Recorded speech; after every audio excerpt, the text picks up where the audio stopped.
Bismillahirrahmanirrahim. Assalamualaikum warahmatullahi wabarakatuh. Selamat pagi teman-teman semua. Semoga pagi hari ini dalam keadaan sehat walafiat. Amin. Berjumpa lagi dalam mata kuliah imunologi. Pada kesempatan kali ini kita akan membahas mengenai sitokin. Yang pertama izinkan kami memperkenalkan anggota kelompok kami. Yang pertama Melia Yalfa Adiyah, yang kedua Hikmah Lamaun, dan yang ketiga Fatmaning Fatimah. Pada materi sitokin ini ada 4 topik pembahasan. Yang pertama ada definisi sitokin, yang kedua ada macam-macam sitokin, dan yang ketiga ada peranan dalam peradangan. Kemudian yang keempat peranan dalam respon imun spesifik. Pembahasan yang pertama, definisi sitokin. Istilah sitokinin pertama kali digunakan pada tahun 1960.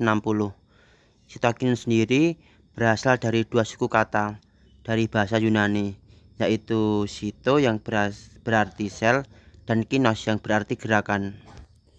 Sitokinin adalah protein kecil berat molekul rendah dengan masa hidup yang singkat, dilepas oleh satu sel untuk mengatur fungsi sel lainnya. Jadi, sitokinin ini mengatur sifat, intensitas, dan lama respon imun melalui efeknya terhadap limfosit dan sel lainnya. Sitokinin ini juga dapat diartikan sebagai pembawa pesan atau pemberi sinyal kimiawi intraseluler atau molekul sinyal yang berperan dalam komunikasi antar sel pada inflamasi, infeksi, dan trauma, dan juga membantu komunikasi antar sel dalam respon imun spesifik dan non-spesifik. Materi yang selanjutnya adalah macam-macam sitokinin. Jadi macam-macam sitokinin terbagi menjadi 2, yaitu sitokinin dalam sistem imun spesifik dan sitokinin dalam sistem imun non-spesifik. Jadi yang pertama kita akan belajar mengenai macam sitokinin dalam sistem imun spesifik. Sitokinin berperan dalam proliferasi dan diferensiasi limfosit setelah antigen dikenal dalam fase aktivasi pada respon spesifik, dan selanjutnya berperan dalam aktivasi dan proliferasi sel efektor khusus. Dalam sitokinin sistem imun spesifik ini, yang pertama terdapat IL-2. IL-2 adalah faktor pertumbuhan untuk sel T yang dirangsang dan berperan pada ekspansi klon sel T setelah antigen dikenal. IL-2 dapat meningkatkan proliferasi dan diferensiasi sel imun lain, yaitu sel NK dan sel B. Yang kedua terdapat IL-4. IL-4 merupakan stimulus utama produksi IgE dan perkembangan Th2 dari sel CD4+ naif. IL-4 merupakan sitokin petanda sel Th2. IL-4 dapat merangsang sel B meningkatkan produksi IgG dan IgE serta ekspresi MHC2. IL-4 merangsang isotip sel B dalam pengalihan IgE serta diferensiasi sel T ke subset Th2. Kemudian yang ketiga terdapat IL-5. IL-5 merupakan aktivator pematangan dan diferensiasi eosinofil utama dan berperan dalam hubungan antara aktivasi sel T dan inflamasi eosinofil. IL-5 diproduksi subset sel Th2 atau CD4+ dan sel emas yang diaktifkan. IL dapat mengaktifkan eosinofil. Kemudian yang keempat terdapat IFNY. IFNY adalah sitokin yang mengaktifkan makrofag untuk membunuh fagosit. IFNY merangsang ekspresi MHC1 dan MHC2 serta konstimulator APC. IFNY dapat meningkatkan diferensiasi sel CD4+ ke subset sel Th1 dan mencegah proliferasi sel Th2. Kemudian yang kelima terdapat TGF.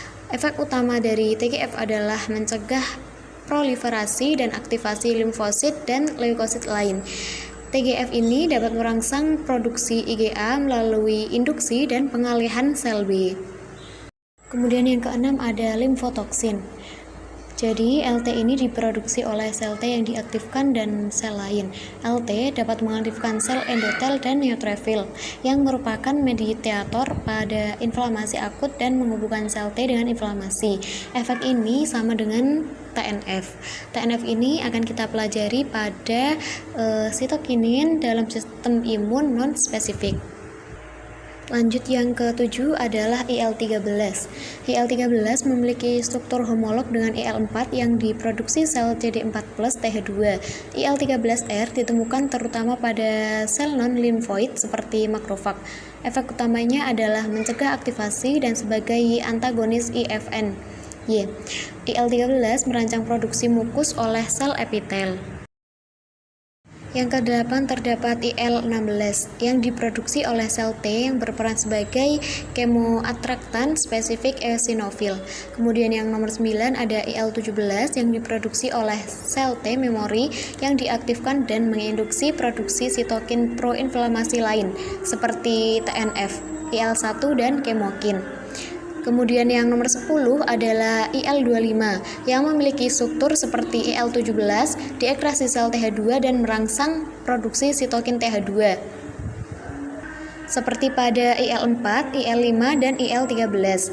IL-17 dan IL-25 ini diduga berperan dalam meningkatkan reaksi inflamasi yang sel T dependen dengan bentuk lain. Yang selanjutnya kita belajar mengenai sitokinin dalam sistem imun non-spesifik.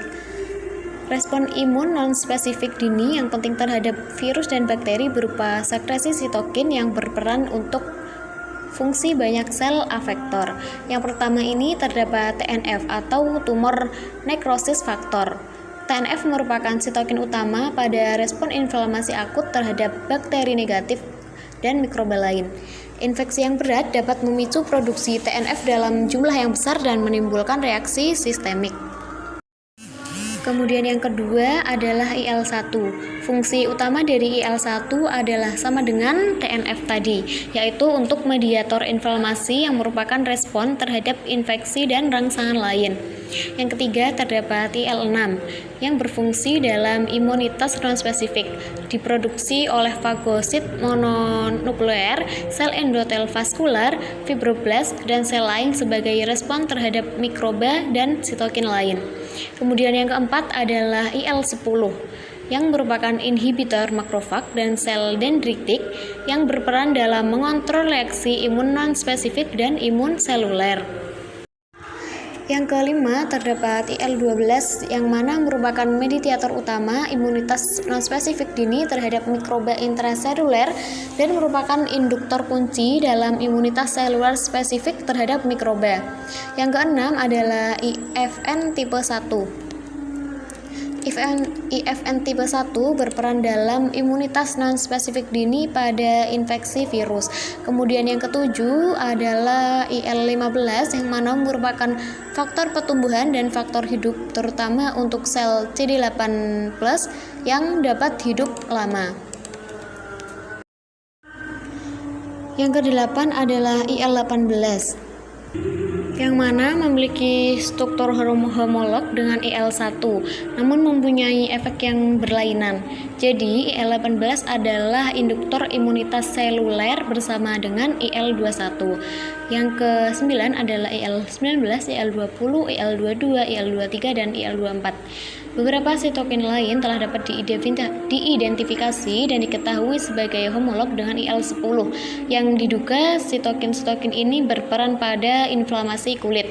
Yang ke-10 adalah sitokin lain yang meliputi interleukin seperti IL-25, IL-26, IL-27, IL-28, dan seterusnya. Kemudian contoh dan peranan sitokin dapat dilihat pada tabel yang tertera pada PPT ya teman-teman, pada slide 15 dan 16 ini.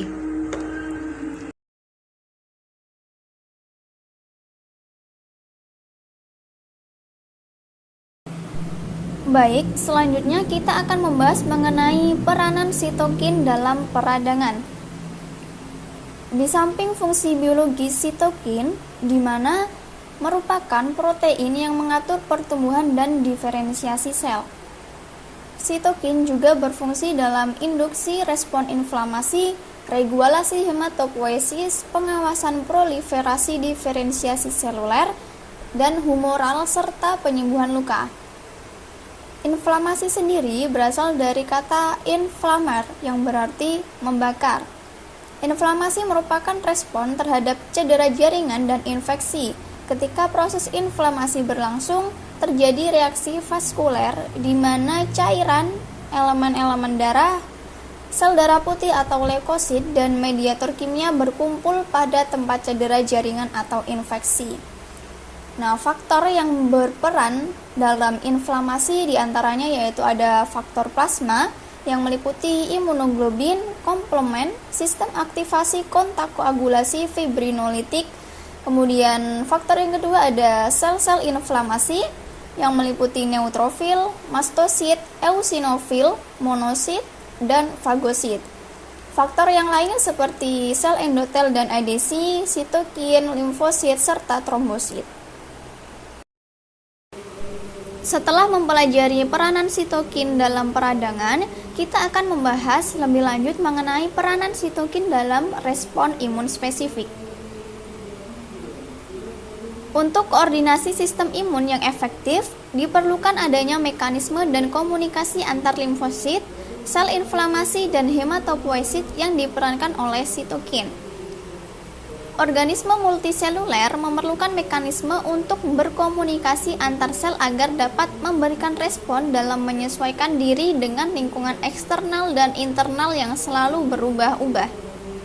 Terdapat 3 cara sitokin bekerja, yaitu ada autokrin, di mana sel yang menghasilkan sinyal aurokrin atau otokrin juga dapat mengikat sinyal tersebut. Persinyalan autokrin ini juga mengatur sensasi nyeri dan respon inflamasi. Bila mana sebuah sel terinfeksi virus, sel tersebut dapat memberi sinyal sendiri untuk menjalani kematian sel terprogram atau apoptosis yang mempunyai tujuan untuk membunuh virus dalam sel tersebut. Untuk yang kedua ada parakrin, merupakan sinyal yang bekerja secara lokal antara sel yang berdekatan. Sinyal parakrin bergerak melalui proses difusi via matriks ekstraseluler. Biasanya memperoleh tanggapan cepat yang hanya berlangsung dalam waktu yang singkat. Kemudian yang ketiga ada endokrin, seperti contohnya ada hormon tiroid yang akan menjadi media untuk menyampaikan pesan ke semua sel dan organ target hormon tiroid. Dapat kita lihat pada layar, terdapat 3 pensinyalan, autokrin, parakrin, serta endokrin. Untuk yang bulat kecil ini merupakan molekul messenger, di mana pada pensinyalan autokrin, sel penghasil molekul messenger juga memiliki reseptor untuk molekul messenger tersebut dan merespon untuk sel itu sendiri, yang mana konsekuensinya bisa mengaktifasi atau menghambat sel tersebut. Kemudian pada gambar yang kedua yang tengah ini merupakan pensinyalan parakrin, di mana molekul messenger berkeliling dalam jarak yang dekat melalui ruang ekstraseluler menuju sel lain yang tidak jauh dari sel penghasil molekul messenger tersebut. Untuk pensinyalan endokrin yang bagian kanan ini, di mana molekul messenger bisa berjalan jauh dan molekul ini berpergian melalui pembuluh darah. Molekul endokrin ini biasa disebut dengan hormon. Demikian tadi hasil presentasi dari kelompok kami mengenai sitokin. Semoga teman-teman bisa memahaminya dan ilmunya bermanfaat. Bila ada salah kata kami mohon maaf. Bila taufiq wal hidayah. Wassalamualaikum warahmatullahi wabarakatuh.